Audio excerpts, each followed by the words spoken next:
Welcome to the Red Wheelbarrow Poetry Collective. Tonight we are joined by Lexi Pelle, who is coming all the way from New Jersey to be with us. Lexi Pelle is a student living in New Jersey with her two dogs, who are very cute. She was the winner of the 2022 Jack McCarthy Book Prize, and her poems have appeared or are forthcoming in Rattle, Freeze Ray Poetry, Mixtape, Abandoned Journal, Three Elements Review. Her debut collection, Let Go with the Lights On, is forthcoming from Right Bloody Publishing in 2024, which is extremely exciting. Over to you, Lexi, please blow us away. Hello, everyone. I'm very excited to be here. So I'm going to be reading poems from that manuscript that's coming out. So that's very exciting. And they're all on my just printer paper right now, but they will eventually, be in a book. That's very exciting. And I think I'm going to start with a poem because we're like right in the middle of poems that don't suck. So I think this would be a great poem to start with because I was writing a poem about my mom who made me this Halloween costume when I was younger, and the poem just wasn't working. But there was one line in it about this teacher that I had named Miss Hack. And Miss Hack was, I'm not making up this, but most of the names in my poems are entirely made up. However, her name is not made up, and you'll see why later in the poem. But there was a line in there about some other student who had dressed up as her. And when I was editing the piece, my mentor, Tara Skirtu, was like, "Oh, that's really funny. That's so interesting." And to me, that was the only line in the poem that was working.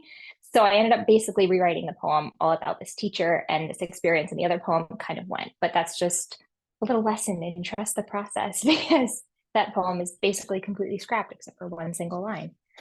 And yeah, I think that's all I'm going to say about this piece, other than there's no exaggeration in this poem. This is exactly as this teacher was. And so this is Miss Hack. Miss Hack, from Hackensack. I'm not kidding. Made all the mothers worry in her tight blouses, hoop earrings like little halos, tired of the missionary position. Hannah D showed up as her at Halloween, spooky stomp, and Dina's dad said, real loud, "Is that kid a hooker?" She taught social studies, but our Catholic town didn't believe in maps that led to places you could point to, get to without praying. Every morning she came to class done up, high heels sharp enough to break the ground beneath the alphabet carpet, which is what I think we were all afraid of. We didn't want to see her acrylics clicking against the answer key. Here was a woman who could ward off whispers, or perhaps they stuck like flies to her aquanet. I didn't know it then. She was my first god. A gaudy god, desirable deity, lips red as the apple I don't remember a single one of us bringing her. She didn't need our offerings. She could go to the craft closet, where she kept baskets of makeup brushes, colorful tubes of lipstick, and a mirror. Touching up her face in front of us before lunch was a lesson on independence and reverence our cubbies, the bathroom stalls, even choosing our own research projects couldn't teach us. She was showing us to look at ourselves like everyone else was watching. I didn't learn that then. I tucked it in my ungrateful pocket like lunch money for years later. And Miss Hack went on, shoving herself into Spanx, sweeping her striped highlights into a claw clip, all that bottled beauty she could have spent on a man or pageant, pouring over us like a new mystery, as she circled our wrong answers in red and marked the missing on a clipboard after calling out our names.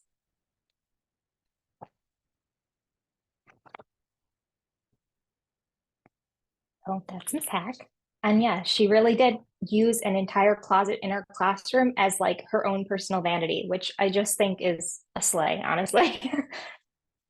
That's just, it's true. Sometimes in poems you have to make stuff up, and sometimes in poems they just come to you. That's the reality of it. And she was just one of those people. Okay, since we're kind of getting into, at least here in New Jersey, I don't know about the weather where everyone else is, but we're kind of heading into winter. So I'm going to read a poem called The Way We Dressed in Winter. This may be a particular experience to me, but when I was younger, I didn't know how to dress for winter. Winter was just like, I'm just going to put some leggings on under my summer clothes. That was winter for me. So this is a poem about that. The Way We Dressed in Winter. Infinity scarf tossed over spaghetti straps, stockings pulled up under mini skirts in the snowy courtyard before school each morning. We waved each other over with a red hot Rio, and I just can't Copacabana manicures. What kept us warm was something akin to self-expression, sliding into back seats, bouncing away the chill in cheap boots, the boys in their thick beanies and floppy layers stuffed under long sleeves. Michael or Tommy or some other backwards baseball cap would try to wow us with stories of bravery or stupidity, like when Jesse broke his hand on his stepfather's four-door, or when Frankie, on a dare, French kissed a frozen flagpole. He really did, lost a whole layer of tongue. Stripped down to our desire, be looked at. We wanted to go under the chilly bleachers with who we were or were going to be. Have little to take off and just our breath to clothe the air.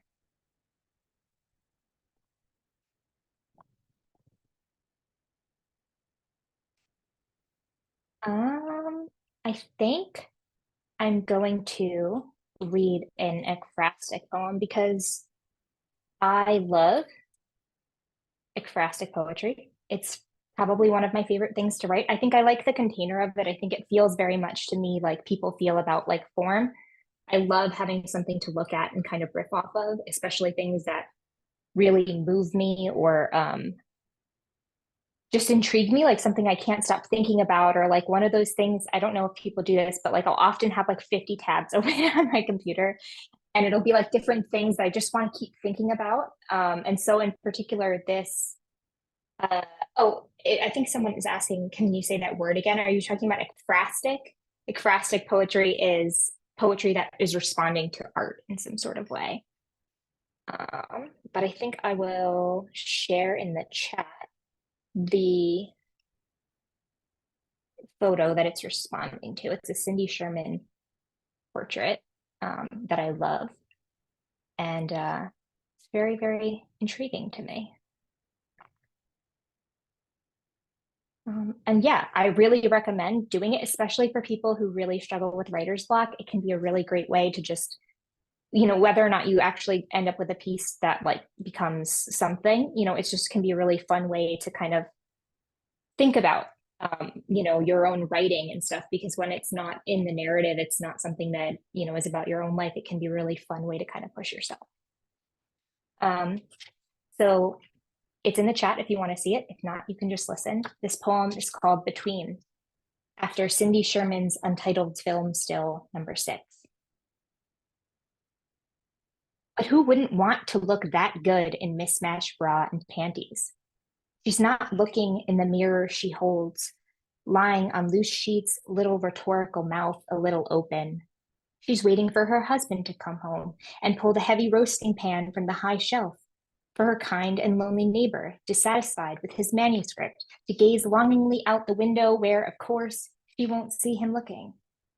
What I want to know is how many steps between pose and camera, between poem and self. When did I decide to hold the mirror? What had I seen when I chose to face it away?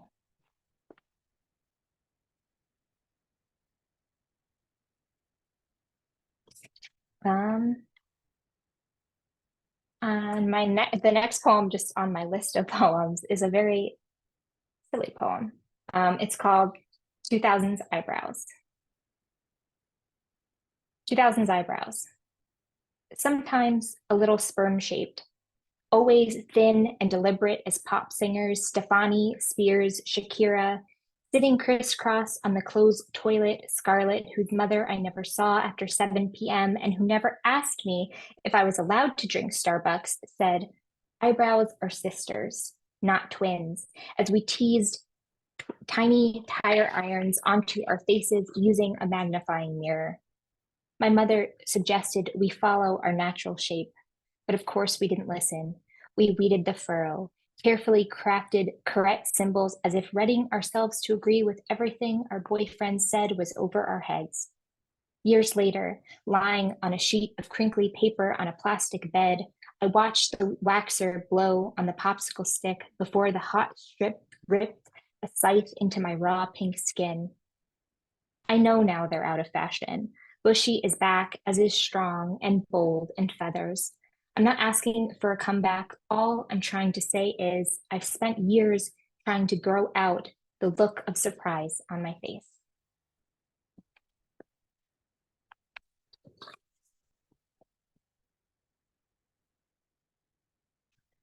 Um, hmm. What do I want to read next? Okay, I think I'm going to read a poem called Etymology. And I was in a coffee shop, and the coffee shop had like a neon outline of a flamingo. And I just thought that was intriguing. And I started thinking about flamingos as one does, just following the natural flow of thoughts. And I was thinking, I only know two things about flamingos, and that is that their collective noun is flamboyance, and that they are pink because they eat shrimp, and that turns them pink. So that's what I was thinking about when I wrote this poem. Etymology. One neon flamingo on the wall of the Black Cat Cafe. Why? Google tells me flamengo for flame colored, but they don't so much burn as blush, brushed with the color of what they consume. Haven't we all worn hunger like that? I've donned a tutu of too many Pop-Tarts. The feather boa of fat-free pudding strangled me till I sprang for the real thing. Slip on the stockings of salty stock and desire. Angora sweater of asking her out first. We're all a flamboyance of wants we want not to want, where our mouths have been.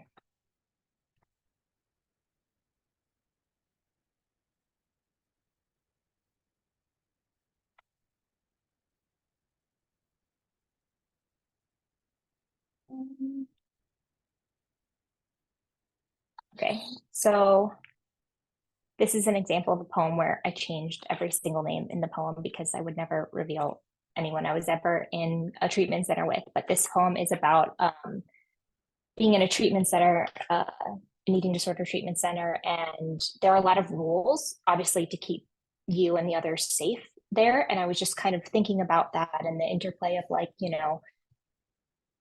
eating disorders are very much related to control. And so having these rules can be really difficult. And that's also tough because they're also keeping you safe. There's kind of like there's a dichotomy there. It's called Ode to the Way We Move.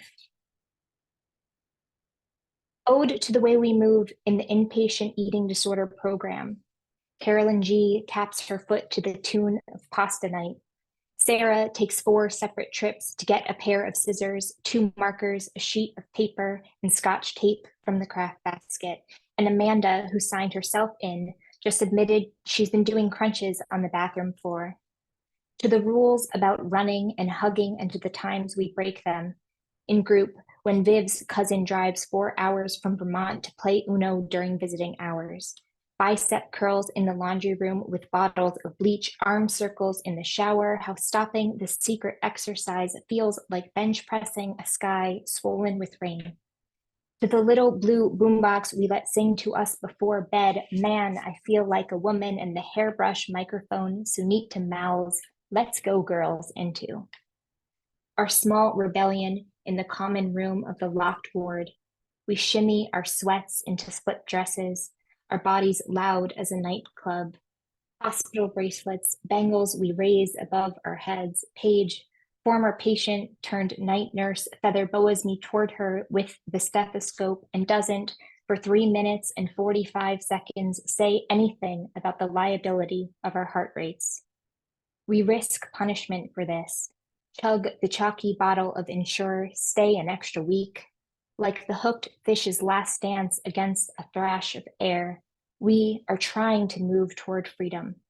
It's only wrong if anyone who isn't us sees.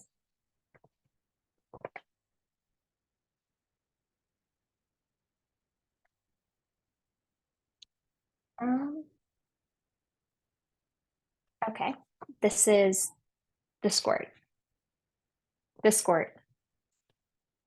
When my mother said no mini skirts, you were the compromise. Deep, dark blue embroidered with flowers I had to wait till spring to wear. I wanted the pink tulle skirt in the window at Sears' winter clearance sale to crisscross applesauce pretzels on the storytime mat. Why couldn't I? Flash of bright blonde baby hairs on my leg. Younger sister, you cleaved bell. Child's plate with starch and vegetable dividers. What is your collective noun? A communion? A hesitation? A misdemeanor? When a schoolboy goes to lift you, there you'll be.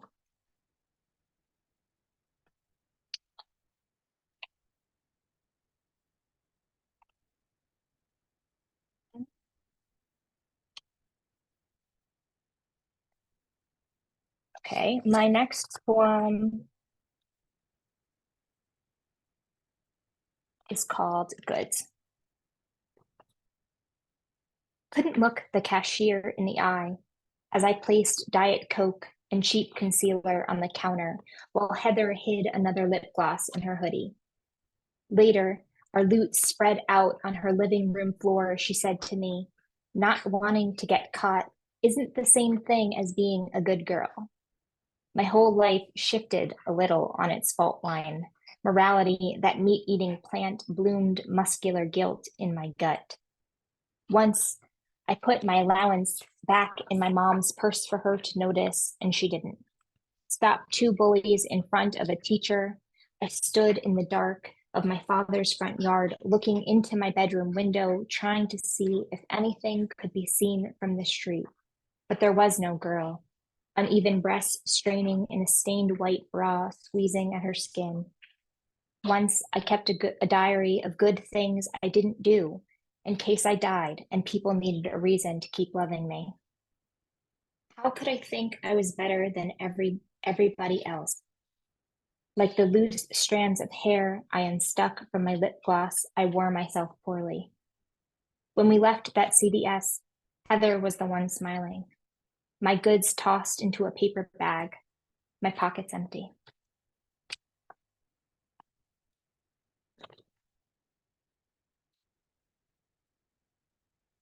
Um,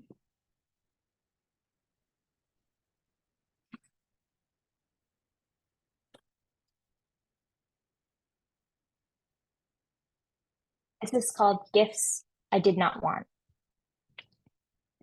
A violet velvet robe embroidered with hundreds of lilting LOLs. A self-help book I didn't ask for, but received 3 copies. A mist that stank through the wrapping and strangled the rest of Christmas with cinnamon. I did it. I touched that 3rd grader, he said as we scraped plastic spoons against the scraps in our yogurt cups at the school for troubled teens. That's what my father called it. Cassie called it the island of misfit boys, though we were there. Eating disorders, eating disorders, cutters, druggies, depressives. He didn't fit in. And when the staff knocked into his lunch tray or stepped hard on his sneakers, I said nothing. Don't gift responsibility, an animal shelter site says. My mother used to gift wrapped empty boxes and leave them on the sill as decoration. Does it matter what happened to him?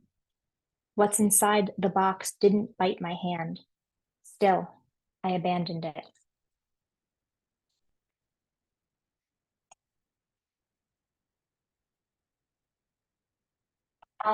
This next poem is called Highlights. And I don't know if this was like an American thing or this is a thing that a lot of waiting rooms have. But when I was a kid, in waiting rooms, there was always like highlights magazines. I don't know if you remember what that was, but it was like a kids magazine and there would be like little like activities you can do in them.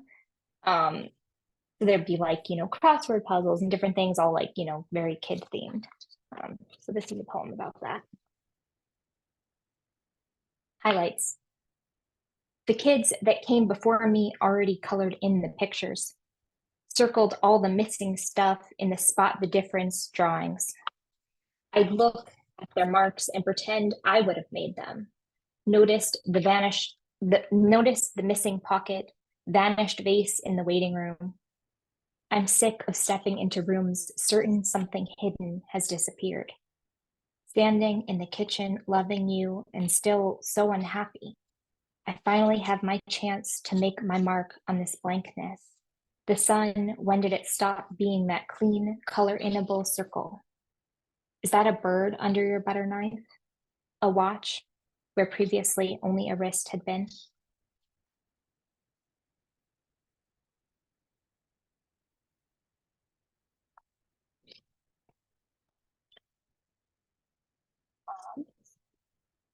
This is a poem called Mary. For 3 hours, I was Mary. I wore the white dress, blue cape, itchy rope belt cinched at my waist. I cuddled the cold plastic Jesus, bobbed him up and down like he might soon grow restless and need me to ferry him over the seam of his faux reality. The priest was down the hall gathering the rest of the nativity props. So I continued to practice my performance. I stuffed the hard boy up my dress and screamed like I'd heard the women giving birth on TV do. It was a clean scream, loud and bright. It hurt my throat, but it was a hurt I hadn't known I had been waiting for. Barbed sound streaking naked down the halls. I continued because it made the other kids laugh. But when the priest returned and called my performance perverse, they all turned quietly away. Here's what really gets me. The priest flinched when I handed him back the Son of God I'd made hot with my skin. I lost my place for a second. Okay. The priest flinched when I handed him back the Son of God I'd made hot with my skin. The heat, not like a sun-slashed floor in the afternoon, more like a just left toilet seat. Or a lake, cold when you jump in, the summer air colder when you get out. And so it was some truth in my touch bartered with nothingness and seared us both.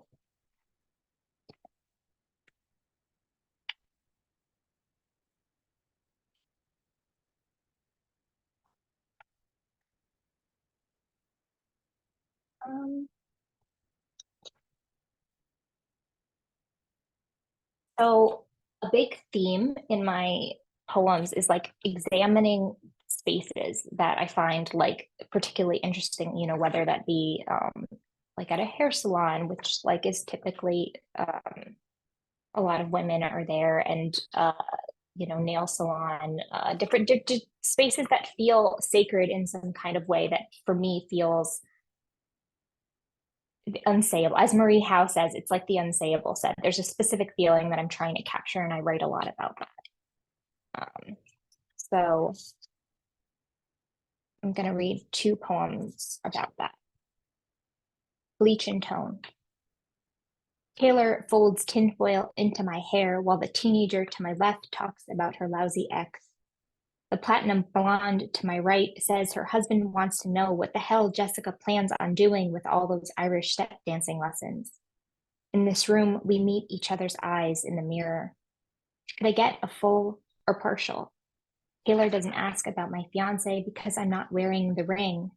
The air, a Bechdel of bleach. I'm looking at timestamps on my phone when a 6-foot-something man walks in, brushes past the receptionist, and kisses me full on the mouth.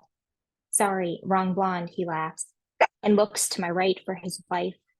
She looks into her lap. Ooh. My dog doesn't like this poem. Hey, no one says anything over the blow dryers, the construction of a new gym across the street, jackhammers jackhammering. Someone behind me clicks her acrylics on the counter. I want a full with bangs.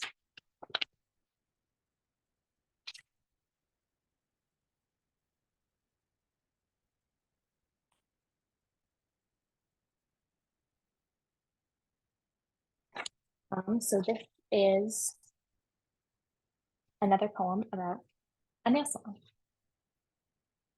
It's called What's Easier. At the nail salon, the women pad around in paper sandals, manicured Midases waving the gel and glittered moods they picked off the shelves. Under blue light, my mother's hands harden into pink petals. How happy I am to carry over to her the new Marie Claire and a Dixie cup of juice, rifle through her tote for a tip. I've always liked beauty best in its beforeness. Britney blasting while liquid liners batters the mirror, the mall and all its glitzy potential, easier than hope.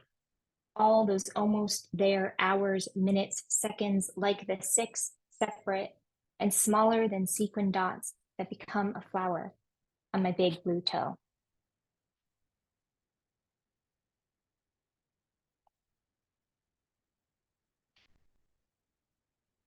How much time do I have? I realized I wasn't paying attention to the time. I'm just kind of going. You're still good. Okay.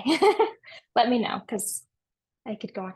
I also, okay, so here's something that I actually wanted to mention this last week when I was talking with Megan. I think one of my biggest tips for writing poetry is to memorize your favorite poems.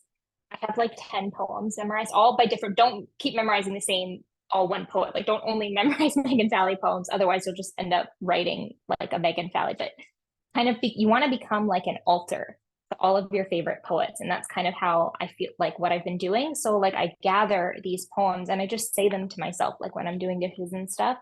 So I have like a Thomas Lux poem, an Ellen Bass poem, a Stephen Dunn poem. So it's kind of my way of like, you know, taking it in. And you notice so much when you memorize poems, like these things that you wouldn't think of. There's a Janusha Ramirez poem where I noticed in her sentences, she always had a the and then an and that was like a theme, but you would have never noticed that had you not like had to memorize the actual poem. And these little details, like they're so useful in your own writing, and they help you to be really precise when you're editing. So that's for all the poems that don't suck people. That's one of my biggest tips for writing. If you admire a poem, memorize it so you can it really deepens your understanding of what a poem is doing. And speaking of that, the reason why I say that is because I have this poem, Diet Coke. And I had actually already memorized this poem, but I was in a workshop with Ellen Bass and we were looking at Thomas Lux's Refrigerator 1957, which is one of my favorite poems of all time. And I do have it memorized. And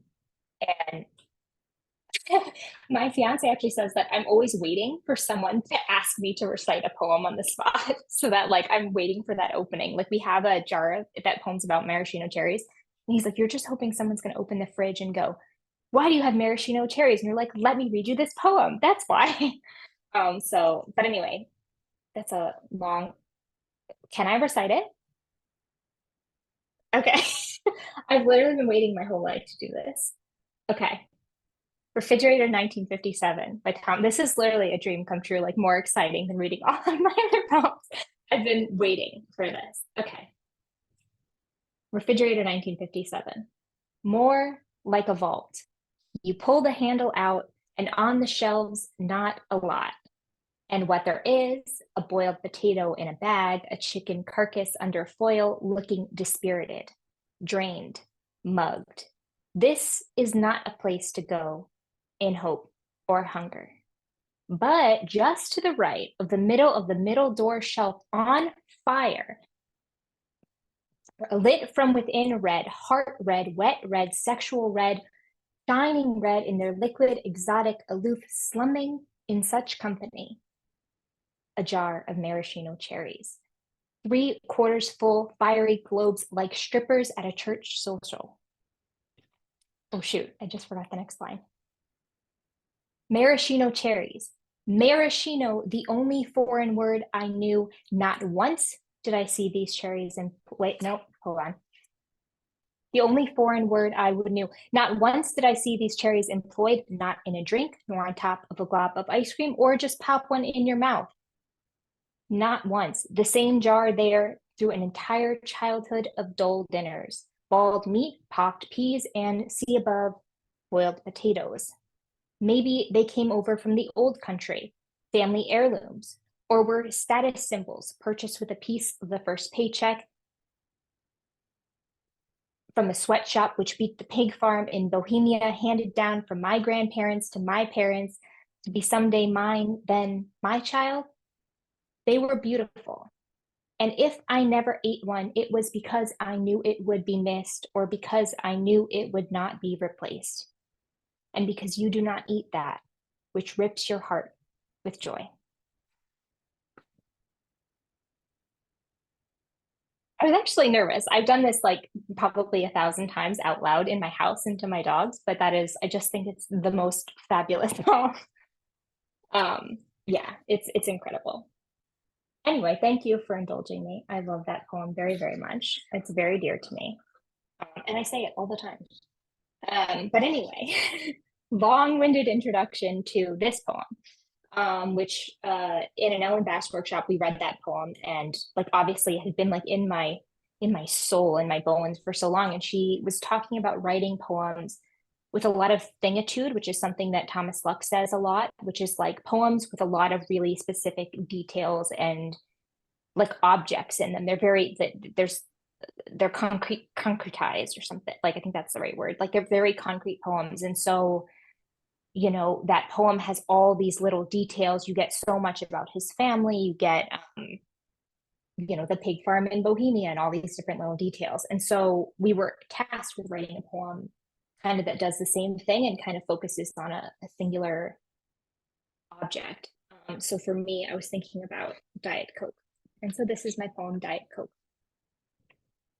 All I saw my mother drink for years. In the diner, served with a striped straw and shredded paper beanie, or sometimes at Stop and Shop just before checkout, its perfect plastic body pulled from the squat fridge that sits underneath the conveyor belt. But most often, sipped from a silver can on the porch. She never asked for ice, never dared to dilute the fizzy pollution of artificial sweeteners. The first time I tried it, I thought it tasted like a backhanded compliment. Surprisingly good.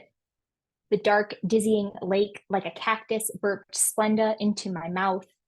The flavor so far from milk or juice, like a fresh squeezed robot or a supermodel's saliva. My sister and I sat around her like the students of Socrates and watched her succumb to the only sweetness she ever allowed herself.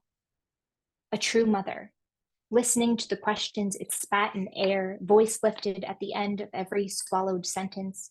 Let's play the quiet game, she suggested, on long car trips to Hershey or one of Kate's soccer tournaments. And only then we could hear it, whisper to her from the cup holder as a speed bump puddled the lid and she brought the spill to her lips.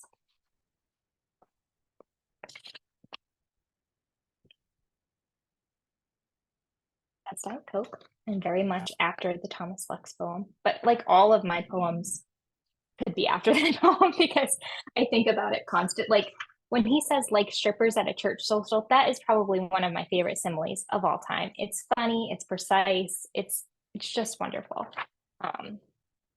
Just a wonderful, wonderful poem. And I think it's good to like really fangirl over poems. It feels like a little safer because unfortunately he's not alive anymore, so it does definitely feel like okay, he's not going to watch this and be like, what the hell is this girl talking about? Because that would be weird. And but there are alive poets that I feel that way about, but I don't feel like I can talk about them as much just in case they ever find out that I talk about them as much. This is I try on the strapless top. I try on the strapless top while my mother is at the store, probably squeezing lemons or searching in her oversized pocketbook for coupons. It's polyester. Tops are purple, and in it I feel radiant, like the shine that coats Cassie's learner's permit. All week it hung in my mother's closet, dangled from the hanger's trouser clips. God knows where she planned on wearing it. I stand in front of the full-length mirror that hangs on the back of the closet door and marvel at what my new breasts can do, can stop from falling. The plush, perfect physics of elastic and connective tissues, two buoys marking how far out into adulthood I can swim before some lifeguard calls me back. Bandeau, tube top, tunnel to privacy, which I was surprised to learn did not mean becoming my mother. The dance of adjustment, lifting the fabric back up after every breath. The idea that someone somewhere could look at a picture of me from the shoulders up and think I was naked and be wrong about me.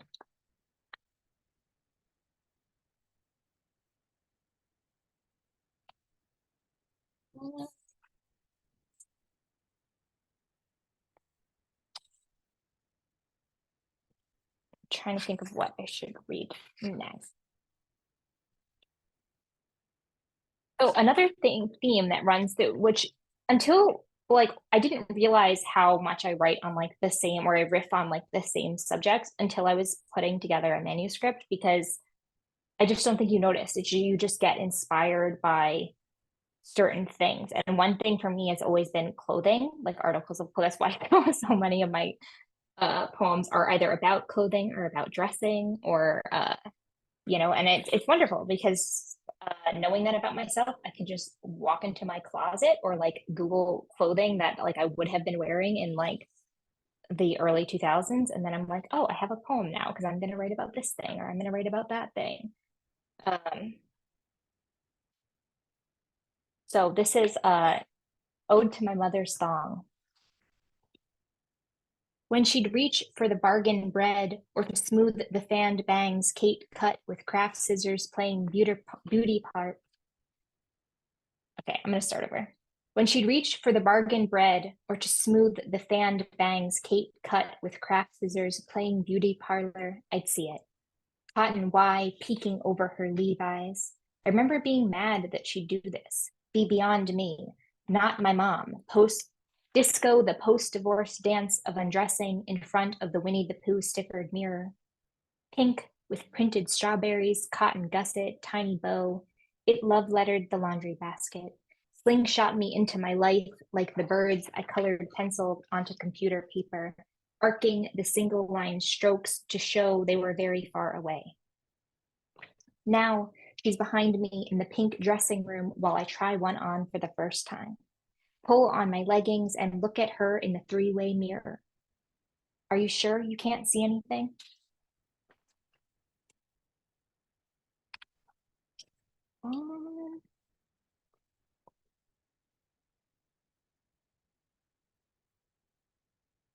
So this is another one of those poems that I think is in conversation with the way I find inspiration, which is like very much by like looking at something, whether it be like actually in front of me or just like Googling a picture of something. And just say like, what do I have to say about this? Like, where is this going? Like, I often have no idea, or I might not even have like a narrative attached to it. I just kind of like want to think about it more deeply. And there's a trend in home decor right now. I actually don't have it, otherwise I'd show you. I considered actually buying one so I can show people like what I'm talking about. But it's basically in home decor where you buy like a little disco ball. It's maybe like about this big, and you put it somewhere like in your house, like in your living room. And like when the natural light comes in through the window, it'll like sparkle. And it's like this kind of interesting home decor thing. And it was like, it struck me as so funny, I think, because like the mundaneness of being in a home, and then like the like loudness of a disco ball, especially like if you Google pictures of this, it'll often be like a totally white room, like white couch, white everything, and there'll just be a disco ball. And that is just a very striking image to me. So I wrote a poem about it. Disco ball. The disco ball has become domesticated. Like a lion that can lick a face without eating it, sidled up beside houseplants and framed photos of another Disneyland vacation. Gone the voracious nights, strobe spots, bell bottoms ringing out in the church of bodies. Consciousness is a planet of mirrors. The gods of my childhood shine, reflect, refract when I get too close. Gourd which guards us against solemnity. Atom of a dwindling audaciousness, we electric slid from the 70s to settle it here. sparkling among white wire covers and throw pillows. It still does what it does. When was the last time I prayed for the sake of praying? I'm tired of pleas and promises decorating the next dimension with my desperation. Let the lump mean nothing. The prettier poet not win another prize, his eyes stop them from lingering too long. How can I be true in my devotion to the sliver of light shifting between the curtains? I can't feel it, though I see ghost stars dancing up the wall.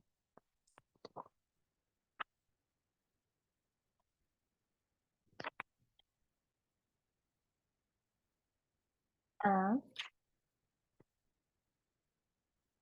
and then I have maybe one more poem, and then I think I'm going to read two new poems that I wrote this week, so they're unedited.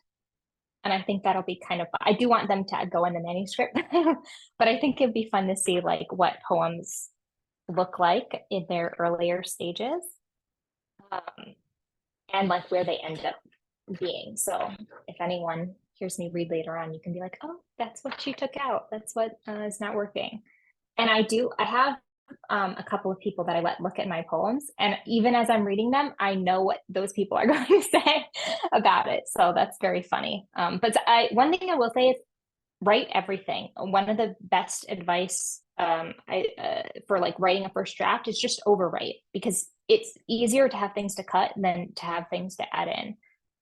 So I really think that it's okay to have a ton of extra crap in your poems, because you never know what actually might be something that could like lead to the next thing or lead to that ending that you're trying to get at and everything. So that's something that I've really been learning to do in the editing process, because in the beginning I would always write poems. They would be so succinct and so tight. And then like, it'd be like, okay, well, I don't know what you mean by this. And then I'm like, oh crap, I gotta add so much stuff in. But like having that extra stuff really helps with that. But anyway, before we get to those poems, I'll read this.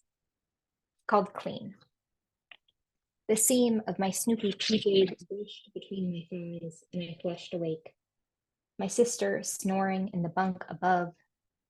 Short fingers stirred playground mud into cake batter, slow to separate the liquid maw of pleasure from curiosity. It would be years before phosphines bloomed into badly dressed boys with tongue-moistened lips. I was done when my mother walked in. She picked up the discarded socks, tapped the magic markers, dropped them back into the soup can painted with pink stars and glitter hearts. When she bent over for a goodnight kiss, she said, "Your fingers stink," and told me to go wash them. I stood at the sink, my scent dissolving into soap.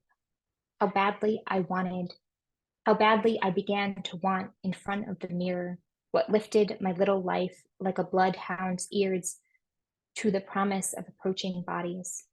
My mother's Carmex kiss I didn't wipe away, the waxy stain shining on my forehead.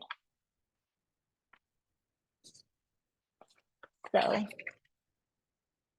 that poem always makes me blush when I read it. Okay. So this is another clothing poem. Like I said, I just wrote it this week. The pink cheetah print, I'm not going to give a lot of context, but I was thinking about how, you know, like if you were someone who watched a lot of Disney Channel, which I was, the cheetah girls were very popular when I was younger. And so like everything I had was like cheetah print. And I was just thinking about like a world in which there were actually like animals that looked like pink cheetahs. And I kept going back to that idea. Like I kept writing like in my notes as like poem about celestial world where pink cheetahs roam and like all these different things. And I couldn't kind of figure out like how I wanted to get there, but that was kind of the thought. And then this week I sat down and finally wrote something. And you can't see it, but like on my draft, I have like 30 different endings, but I'm going to read the one that I most recently settled on, but who knows where it's actually going to go. The pink cheetah print coat. Pretty cool for a kid who watched too much Disney Channel and threw so many peace signs at Polaroids my Nana had to give me a nickel to stop. The print, amoebas with attitude, sashaying through a sea of auto-tuned pink, gum poppin' pink, pink as a promise made by linking fingers. I am 30, and muted tones like bone, ecru, beige assuage my anxiety of being seen as someone who doesn't know the difference between her appearance and whatever's underneath. I don't know, and I'm afraid I'm plain as a stack of stationery, just a stupid name tiaraed on top of pages and pages of blank sheets. I want someone to sense I'm special. And I want that specialness to be beyond any specialness I could ever think of. A God you can understand wouldn't be a God worth worshiping. Isn't that how the saying goes? I want to pick the lock of my childhood and find the girl I never was, smiling like somewhere inside her a celestial savannah sprawls with neon creatures so pretty it's violent to want them to be anything except a pelt. I know she doesn't exist. Still, I want to stumble through those tall grasses till I find, wherever it is, she left her spear.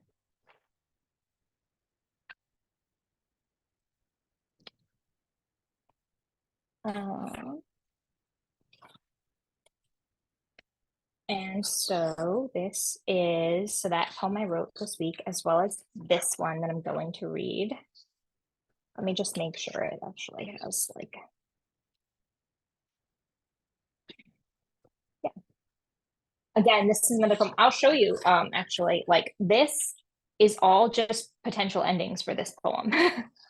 So that it really is a work in progress. I'm just like, oh, how about this? And how about that? And maybe it should end here and then it should end there. But those aren't actually the ending that I have right now, but play with all your drafts. That's what I'm trying to say. This is called Beach Waves. The summer before she was sent away, we stopped in a shop, my mom, Kate, and I, to buy souvenirs from our Jersey Shore vacation. Kate selected a hemp shell necklace, hand-painted with her name, the shell so small I thought if there was a song inside it, it would have been a Puddles, and youth tie with helium. I wanted a mood ring, but each one seemed stuck on burnt yellow, lovable, according to the card. And even then, I thought that was weird. Not loving or loved, but lovable, pure potential. The way it feels to be a preteen on the precipice of being in the body you've been beside your entire life.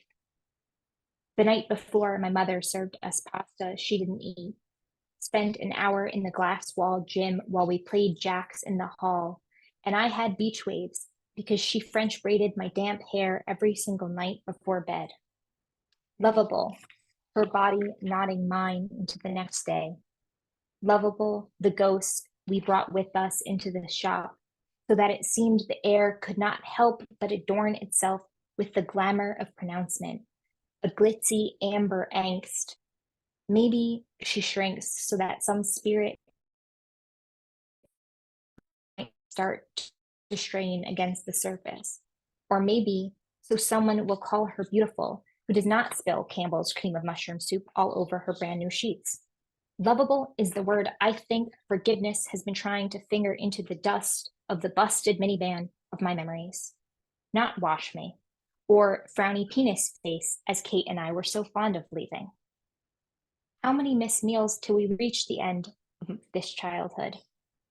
Lack of sleep, scientists say, has to be made up for eventually, but hunger isn't so clean. It cannot be tallied.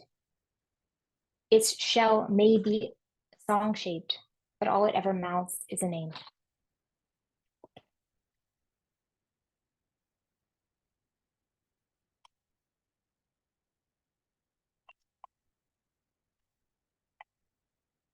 So those are my two new poems.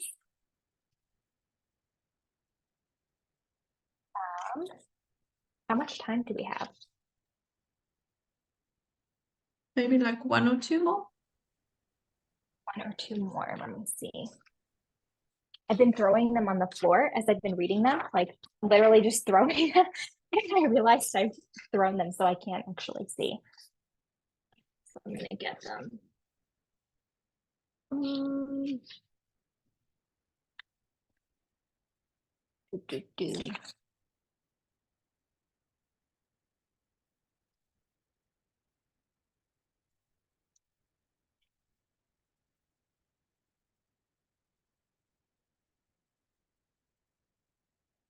This was quite a chaotic way to do everything.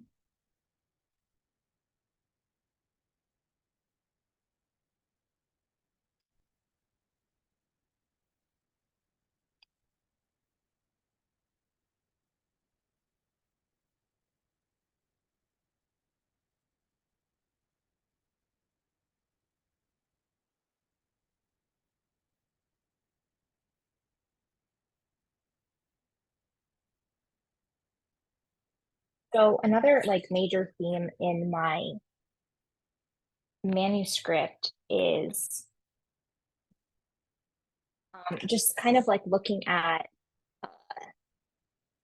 what things mean and like where, which I guess is the theme of all poems, but like looking at you know what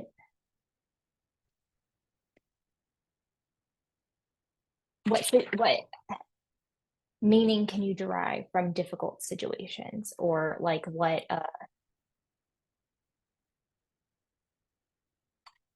I don't ever want to write a poem that's and I think there's value in these poems. It's just not like what I'm trying to do when I write poems. I try not to write pieces that are just like, this thing happened and it was bad, and that's the poem. Like, look how bad this thing is. I often want to explore like why I acted in a certain way. That was kind of but just for the poem that I read, Gifts I Did Not Want. Like I really try to think about, you know,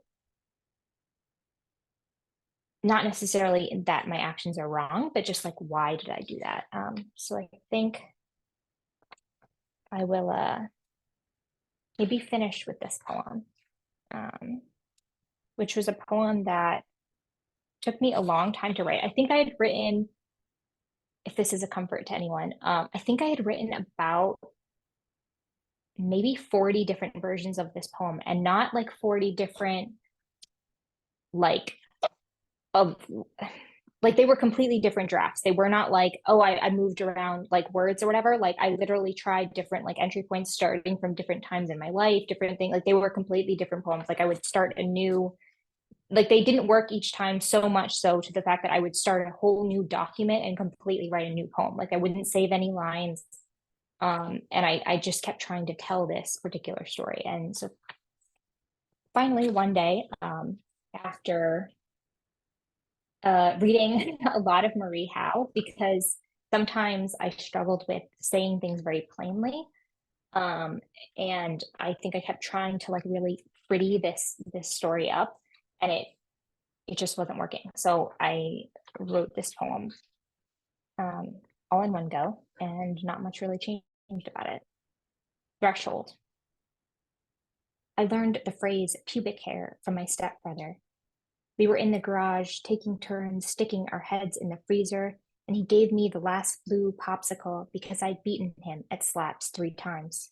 He was smiling, braces shining like a silver medal as he detailed slipping off my pajama pants at night and staring at the shy cumulus curled between my legs, that sparse field of prefix. He said bush, and I thought of what I used to hide behind. I could sense the before and the after, the way feet find the deep end of the pool before the rest of you dips under to catch up. Myself stepping away from me into photos, unable to wipe that stupid blue stain from her lips. I thought about calling him a liar, screaming, spitting. I wanted to wait until I could crush his neck with the freezer door. I kissed him.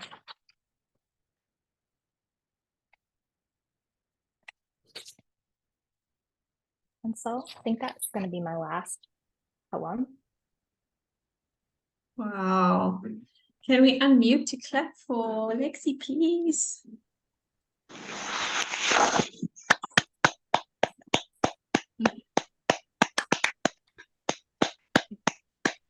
Yeah. It's incredible. I wanted more than just a clap emoji thingy on Zoom for that. Thank you so much, Lexi. I feel so lucky to have got this sneak preview of your book and to get to hear about your process and to see the determination you're approaching your work with, that 40 versions of this to land on this, and look how it pays off. It's so inspiring. Do we have anybody in the room who would like to ask or say anything after that amazing reading? You can raise your hand or pop your question in the chat if you're shy, or put your name in the chat if I don't see you raising your hand. We'd love to have a conversation. Ed. Hey, Lexi. Thank you so much. That was a delight.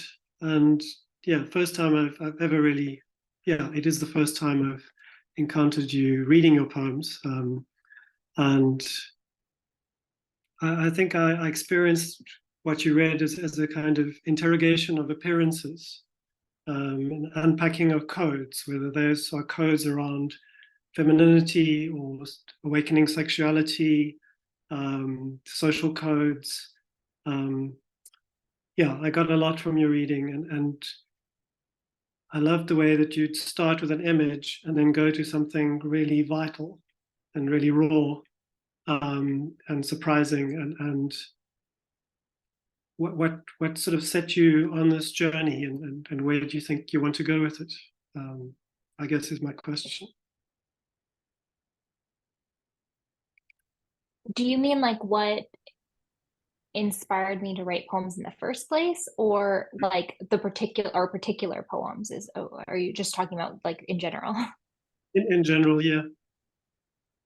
I've always written poems. I tell people this a lot because this is going to sound really absurd, but like I've never struggled with calling myself a poet because I've always known that I was a poet, but I didn't think that like this is going to sound really, really ridiculous, but I didn't think that like poet was like a job that you could have. I just thought it was something that you did. I was just like, oh, well, I write poetry, and like as absurd as this sounds, like I really thought like, oh, you don't like get published when you're alive. You die and someone finds your notebooks and then they get published after. I never really thought of it as like a real career or anything. It was just like, oh, I write poems, and that's it. So I think that was really freeing for me because for so many years I really just wrote all the time. Like if I like heard a word that was intriguing or thought of an image or something, and like again, it never like I was always reading poems during this time, but it never clicked to me that like some of these people were still alive, and like like there was a process that you could go through. Like I didn't know about journals or anything. Like I just would just write. I was like, oh, that's the thing that I do. I just write. And it usually just started with like an image or something or a word. Like I'd be reading, like I remember particularly this one moment in science class when I was probably like a freshman or sophomore in science, and I had like finished my work early, and I had this copy of Pablo Neruda's poems, and he had the word carousel, and I was like, oh, I have to write about a carousel.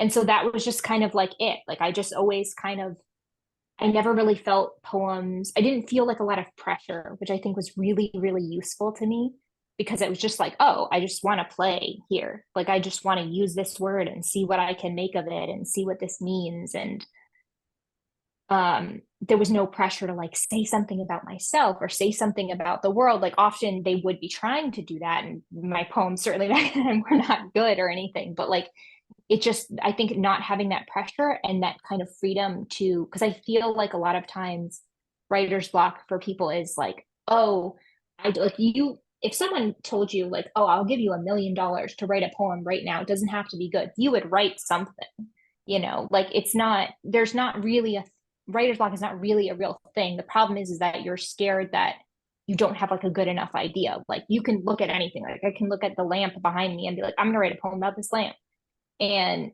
you will do it. And so I think that was kind of for so long, I never really struggled with finding inspiration because there was no pressure.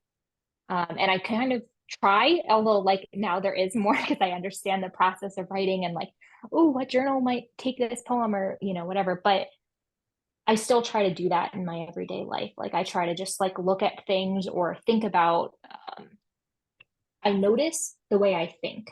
I think that's my biggest advice to people is I'm like, oh, why do I think so much about a disco ball in someone's living room? Why is that image so intriguing to me? And like, can I say something about it? Why do I think so much about this tube top my mom had when I was, you know, younger? Like all these things, and there's not really a pressure to do anything with it. And if it does, wonderful. And if it doesn't, you know, whatever. I just want to be in communication with inspiration constantly. So I think that's maybe I think that answers your question. Does that answer your question? Indeed. Thank you. Thanks, Lexi. Or shall I just sit here and ask him? Does Jacques have a question? Does indeed. Yeah. Okay. So I'm sorry. There's one in the chat, so I'll ask that after. Hi, Jacques, go ahead.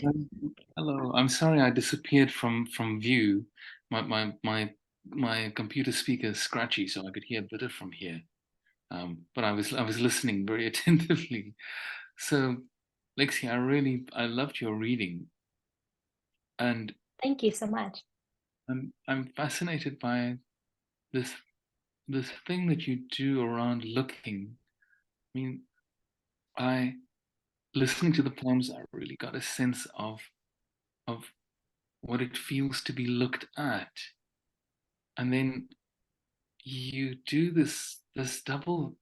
What I hear is that you do this double thing, that you turn the camera or the mirror around and you look back at the person looking at you, but you also are looking at yourself. And it's very moving, and it's also, you know, it's also political. It's very interesting. I don't know if you want to say something about that double thing, because it's like you take the simple act of looking and you turn it inside out. You look back and you also look at yourself. Wow. And Yeah, I think I do have something to say about that. I think I pay attention to what okay. So like, for instance, I'll take the disco ball poem because I wrote that relatively recently. I had no idea where that poem was going. I just knew I wanted to write about a disco ball. And so I was thinking about it. I was looking at pictures online of disco balls and stuff. And I was like, okay, well, what do I have to say about this? And I kind of knew the first line kind of came to me. So the disco ball has become domesticated. And I was like, okay, that's kind of a funny line. And then I, you know, was kind of thinking about all these different, I will often pay attention, and I really recommend this to people, pay attention to the things that you might have to say about them. So like one thing that I do is, and this is a method for making metaphors, which I love. It's I don't remember who said it, but someone said it, and it's about I think, oh, it might have been Jan Sands. Like to vary the scale of things. So, and I do this oftentimes in metaphors. So with the disco ball, I said atom of a dwindling audaciousness, and then I said gourd which guards us against solemnity. So I kind of had these two phrases that kind of seemed kind of funny, but they also like meant something a lot deeper. But I didn't know that. I just kind of thought that they were like funny things to say. And I was like, well, atom of a dwindling audaciousness, where am I being less audaciousness? Gourd, which guards us against solemnity. And then I kind of started thinking, obviously this is not the order in which I wrote the poem. Those were just lines that I had. And then I started thinking, okay, well, what more? And then I was thinking about like, well, when I was a kid, like, you know, how I, you know, saw religion and like gods and stuff like that. And again, like I was trying to see like how big I could go, like, you know, big concepts like God and some religion, and then like how small I could go. And so I was kind of playing with that.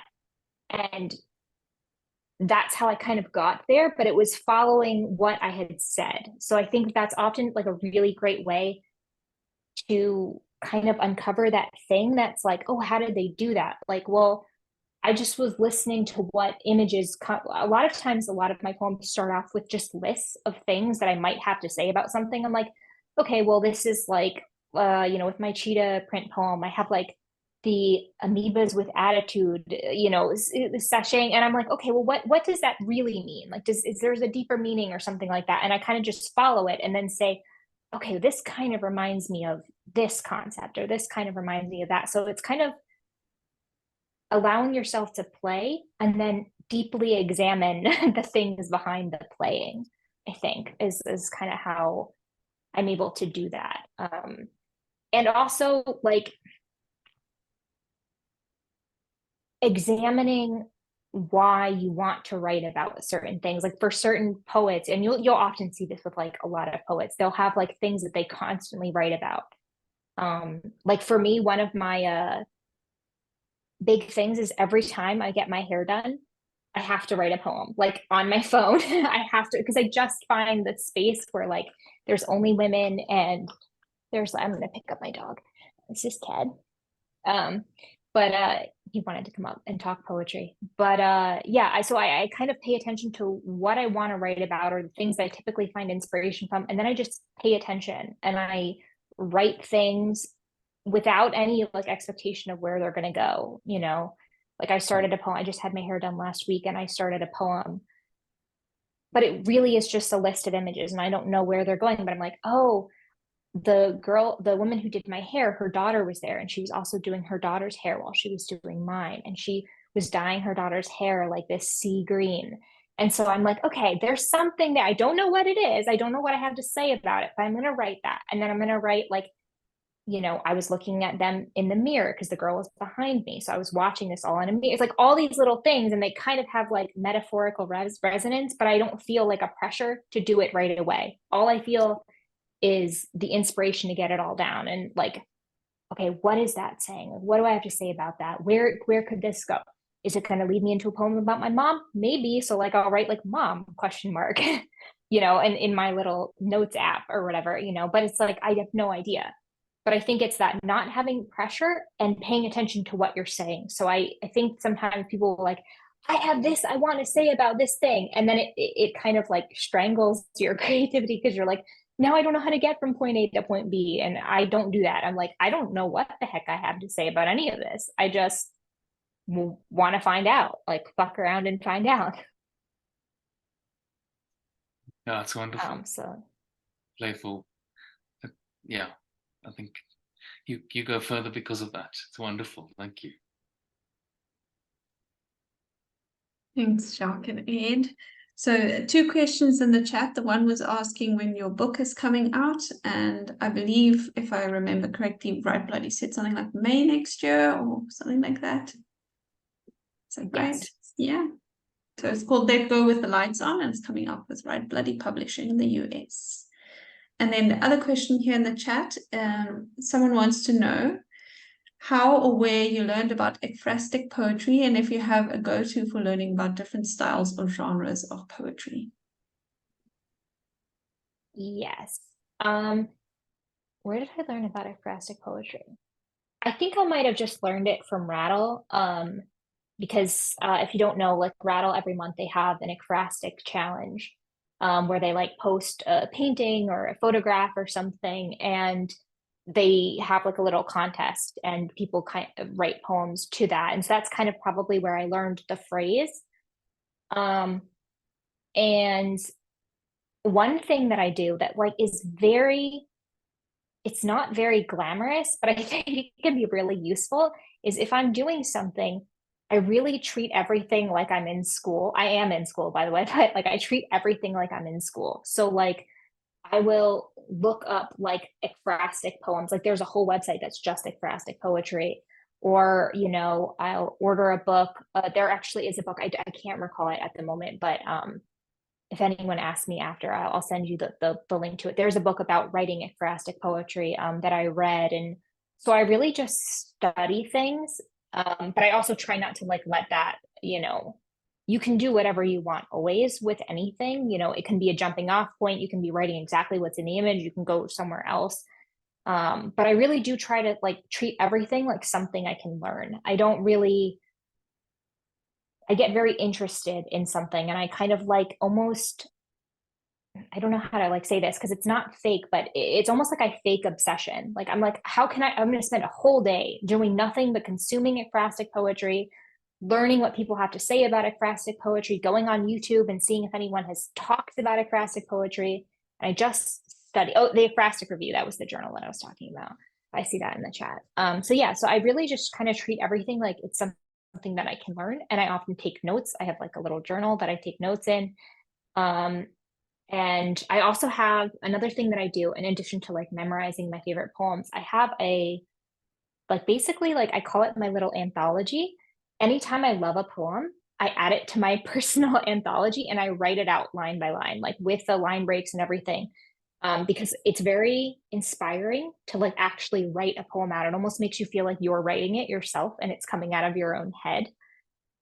So yeah, I like I'll like, prop it up on my computer or I'll like have it out in a book and I'll like line by line write it out. And it's just a wonderful experience and it makes it feel there's something very accessible when you do that. It no longer feels sometimes you read a poem and the first time you read it or you hear it, you're like, I could never write something like that. That's so beyond my capacity. And it feels so intimidating, but when you break a poem down like to its like base parts, it still feels amazing, but it doesn't feel like it's an unattainable amazingness. It feels like more, it feels more tangible. It's like, oh, okay, they put this metaphor here, they put this metaphor there. And so I think that that's like something I really recommend doing, and also not really worrying too much. Like if you see something and you're like, I want to write about this, and you also don't need the rules. I find that sometimes having rules and structure helps me do something, but also if you see something and you want to write about it,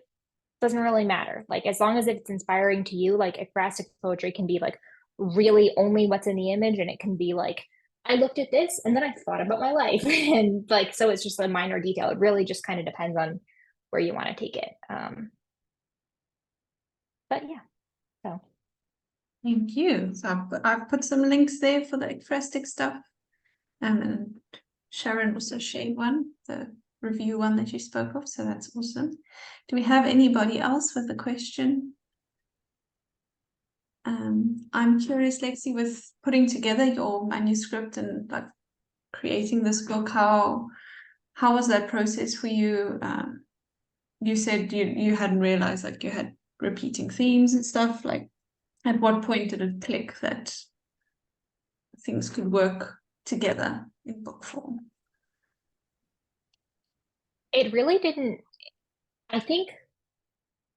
Okay, well, I'll start with one thing that I notice is that when people first start writing, oftentimes, because I edit people's work, there's this like obsession with having an extremely themed book.